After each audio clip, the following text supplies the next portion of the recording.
A paz do Senhor Jesus.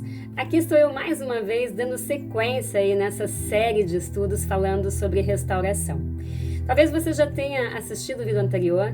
Caso não tenha feito isso, dá uma olhadinha no primeiro vídeo e também no vídeo introdutório, para que você possa acompanhar bem esse estudo, porque precisamos de todas as fases para alcançarmos sucesso. O sucesso em que área, Mária? Restauração. Eu não sei o que você deseja restaurar na tua vida, mas com certeza existe uma área, seja ela emocional, seja ela espiritual, seja ela familiar, seja ela a área dos negócios ou até mesmo dos teus sonhos, que não está mais, de uma certa forma, tão viva como era antigamente, não está tão bem como estava, ou talvez até esteja perdido, destruído, mas você tem o desejo de que isso volte a viver, de que isso possa ser restaurado, reconstruído, reavivado. Então, se você tem esse desejo, então vamos lá, vamos aprender aí com o exemplo de Neemias. Neemias é uma história linda sobre restauração. É o meu exemplo, peguei como exemplo aí esse livro no Antigo Testamento. Neemias, ele restaurou o muro de Jerusalém. Claro que não sozinho, já disse, ninguém faz nada sozinho, mas ele foi o homem que Deus conseguiu, tocar, usar para realizar essa grande obra. E com ele, nós podemos aprender os passos necessários para que haja uma restauração. Tá certo? Talvez você diga, mas Mara, ele restaurou um muro. Mas creia, os exemplos de Neemias, as passagens que, nós vamos ler essas passagens bíblicas, você vai ver que você pode utilizar o exemplo dele, as atitudes dele, para restaurar o que quer que seja.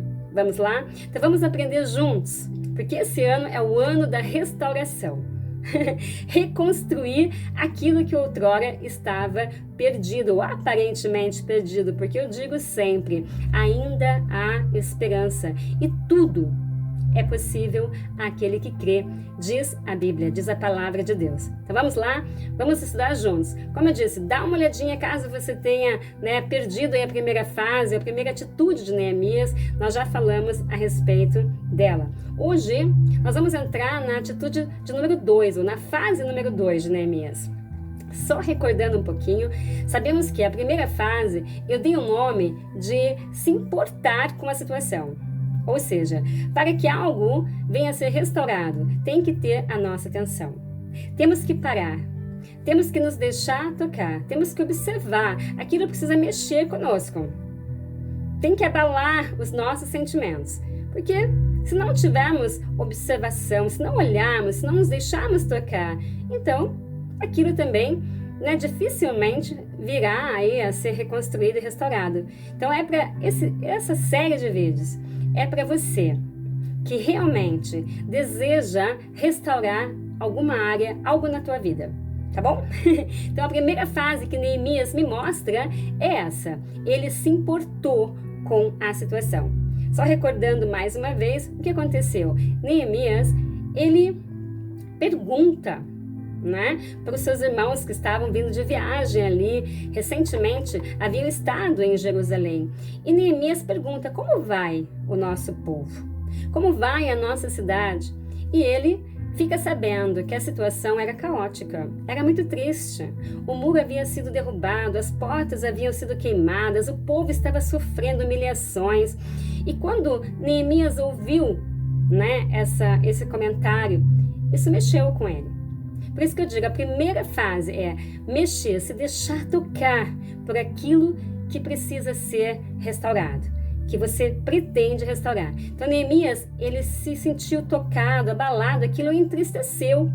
Saber que o povo dele sofria e estava vivendo numa fase tão difícil, isso mexeu com ele. Então, mostra para mim que a primeira fase, se queremos realmente que algo venha a ser reconstruído, precisamos nos deixar tocar. Aquilo precisa nos incomodar. Se é o casamento que não está bem, então isso precisa mexer conosco. Não podemos simplesmente levar a vida esperando que por si só as coisas se resolvam. Porque dificilmente isso acontecerá. Precisamos fazer algo. Então Neemias, ele se importa. Ele se retira, ele chora, ele começa a jejuar e a orar e se apresentar diante de Deus, clamando pelo seu povo. Então ele se importou com a situação. Hoje nós vamos entrar na segunda fase, porque não adianta também ficar só chorando, se lamentando, né? Porque a coisa está triste, está tudo destruído. Esse é o início. Ou seja, você se deixou tocar, teu coração mexeu, os teus sentimentos foram abalados. Mas de nada adianta pararmos por aí. E Neemias, ele mostrou para nós o que ele fez logo em seguida, após se importar com a situação. Então, a segunda fase que eu quero deixar aí para você, e nós vamos entrar no assunto hoje, eu dei o nome de ter o desejo de mudar a situação.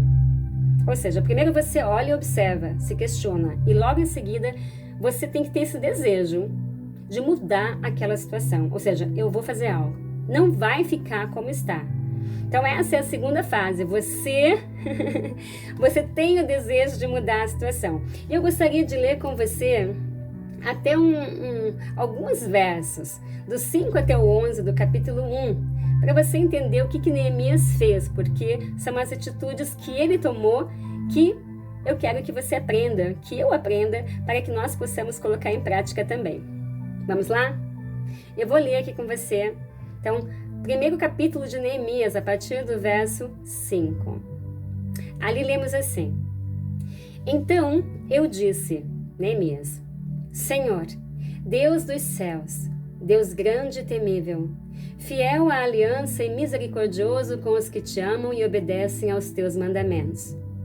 Que os teus ouvidos estejam atentos e os teus olhos estejam abertos para a oração que o teu servo está fazendo diante de ti dia e noite, em favor dos teus servos, o povo de Israel.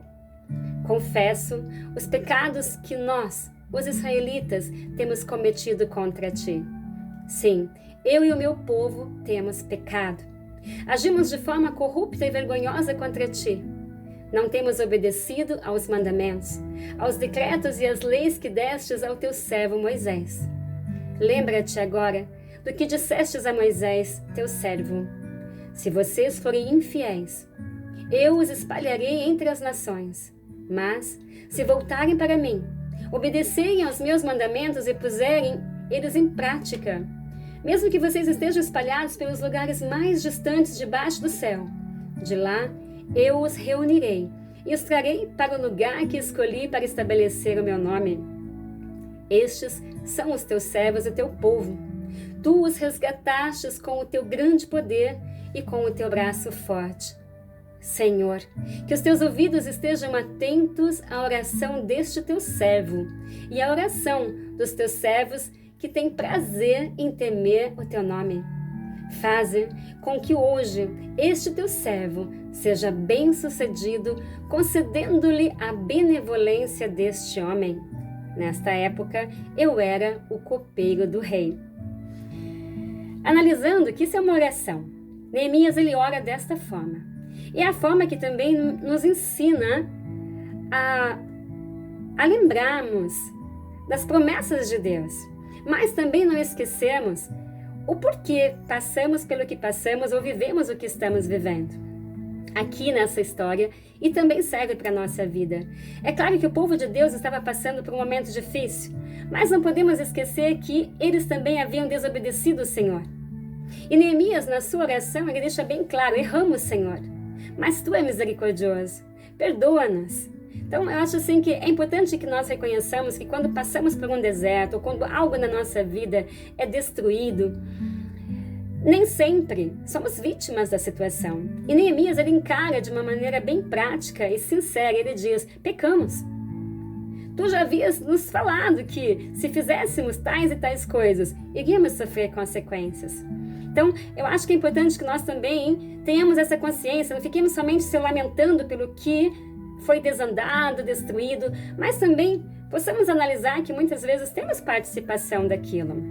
Amém? Mas não podemos ficar só nisso, porque Neemias logo em seguida, ele vai lembrar o Senhor das suas promessas, porque ele sabe que Deus é um Deus misericordioso, ele não fica olhando somente para os nossos erros, mas ele quer que nós voltemos e façamos o que é certo, e que então ele nos abençoará novamente. E acho lindo que nessa parte, Neemias, então, ele encerra dizendo, né, que Deus ele possa favorecê-lo diante daquele homem. Se você ainda não conhece essa história, talvez você pense, mas que homem? Quem é essa pessoa a quem Jeremias, mais uma vez, Neemias, Neemias está se dirigindo? Neemias, nessa época, como ele diz, ele era copeiro do rei Artaxerxes, um homem poderoso e rico, e Neemias era um homem sábio. Ele sabia que ele precisaria, além do desejo de querer fazer algo, além da unção de Deus, ele precisaria de coisas materiais, porque ele mesmo não tinha nada. Então ele pede, durante esse período que ele levou orando, se preparando em jejum e oração e se apresentando diante de Deus, automaticamente ele já foi pensando o que poderia fazer para ajudar o seu povo. Repito, por isso que o título diz ter o desejo de mudar a situação.